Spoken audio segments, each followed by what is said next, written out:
Hey y'all, it's Lindsey. I am still testing the CKM that I got from Sibio Technologies at Ketocon. CKM, Continuous Ketone Monitor.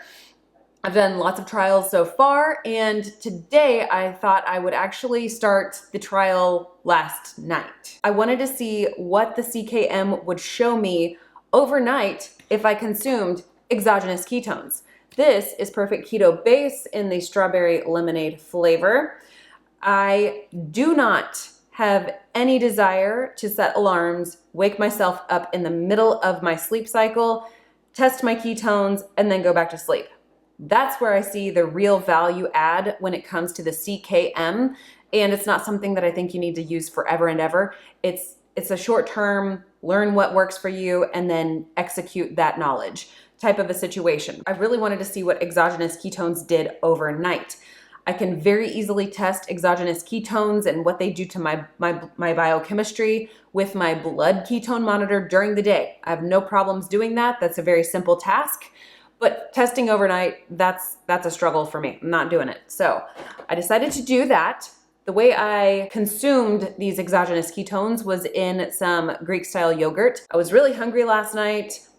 I decided that mixing it into like 4 to 5 ounces of yogurt was a good way to consume the exogenous ketones. Before I ate that yogurt with the Perfect Keto Base in it, I did check my readings, and I don't remember the exact time that I show here on the clip that I took last night, but it was between a 0.3, 0.4. So not in ketosis according to this app. They register ketosis as being 0.5 and above. Had that, and then I fully expected there to be a steady rise rather quickly. That was not the case. Instead, what I saw was a little bit of bouncing back and forth. I wish I could show this to you. This app that I have, scrubbing back and forth on the graph, it's very, very small. I cannot enlarge it. And the app they show on the Sibio sensor website does look like it's much more robust and has a lot more data you can, dig through than what this app has. The product is not released yet to the market, so my assumption is that when it is officially released, that app will be what they release with the product itself. I just lost my train of thought. Bless. I noticed that my ketones were not really improving very much. It was like 0.3 to 0.6 until we went to bed, and then it kind of like stayed around a 0.5, 0.4, we're scrubbing, and then around 3:30 or so, I did get a little bump to a 0.7. I did finish eating that yogurt with the base before 9 p.m. So 3 a.m., 3:30 a.m., I got to a 0.7, and then my ketones just started to nosedive all the way down to a 0.3 at about, what was that? Right at 5:45-ish. That was whenever my numbers dropped down to 0.3. And one of the things that I'm noticing is that my ketones will plummet between 4 and 5 a.m. or a little bit, give or take half an hour.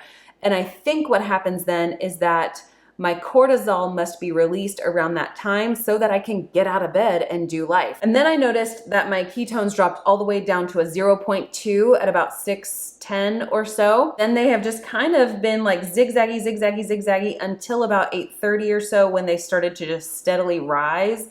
I hit a 0.9 at 9 this morning, and it's presently 11:15-ish, and I'm at a 0.9. So my ketones did not steadily rise after consuming this. This was not a quick formula for me overnight. It does seem to be continuing on the increase. So I don't know if it's just more of a slow release action for my chemistry or what, but that's really cool. At this moment, I believe I'm 14 plus hours fasted. I am hungry and I would like to eat breakfast, but I thought instead I would go ahead and kind of keep this a clean exogenous ketone test for now until later on today. I think what I'm gonna do is take 1 serving of the Perfect Keto Salted Caramel Base. I'm going to mix it into coffee. This is super sweet, so it's kind of tricky for me to drink a full scoop of it. And I very rarely take exogenous ketones. I just got them to try them out because I love so many of the Perfect Keto products that I thought I want to give this a try and see if it adds value to my life. So that's why I have it. I use it very, very, very rarely. Okay. Base, coffee, and this is actually like probably only about 4 ounces of coffee. So I'm gonna whiz this together with my milk frother, and then I'm probably gonna knock this back pretty quick because it is so sweet. And yeah, if I could just take the powder without like choking to death, I probably would do that, you know, pixie stick style, but it froths up beautifully in coffee, and the smell is very salted caramel. There is no mistaking that. Oh, it's so sweet. Going from black coffee to concentrated sweet coffee, that's a jolt from a palate. We're almost there. Oh, the foam. I struggle with foam. It is 11:21. Oh, it means I can get a fresh reading.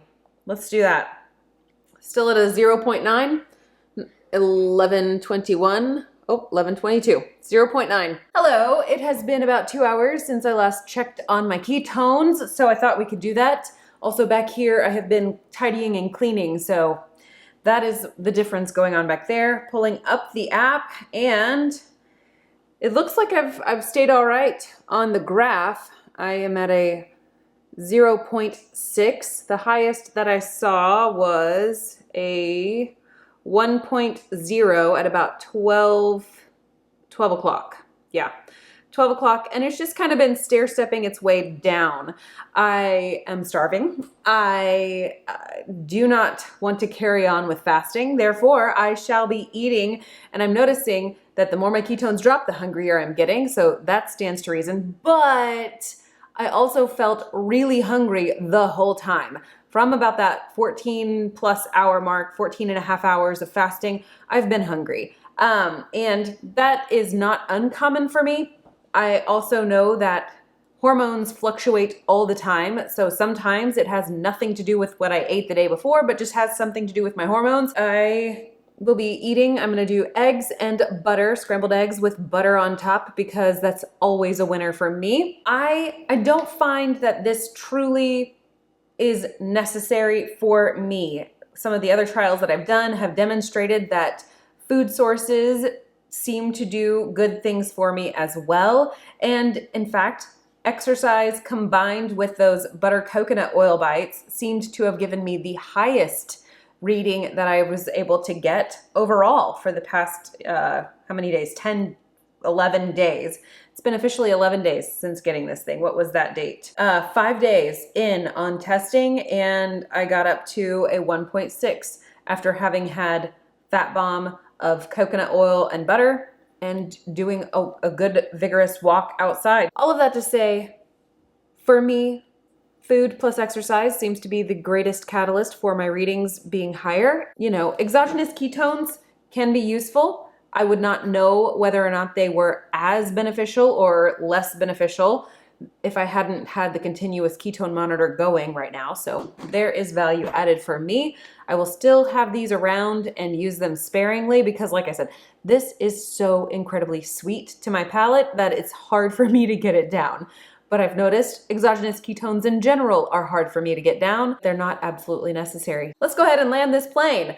If you would like to see a different trial using this CKM, I'm gonna leave that video right over here. I really hope to see you there.